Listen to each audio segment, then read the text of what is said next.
Hello everybody. Today we'll talk about how to fix or how to solve Tinder locked accounts. Do you know how to fix or how to solve Tinder locked? You should just go to settings. After that we click apps, default apps, app settings. Here in this list you will search about Tinder.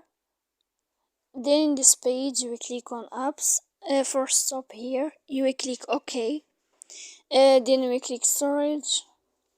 After that we click clear cache, and in the end you can turn off your phone. You will wait a moment and you can turn on your phone again.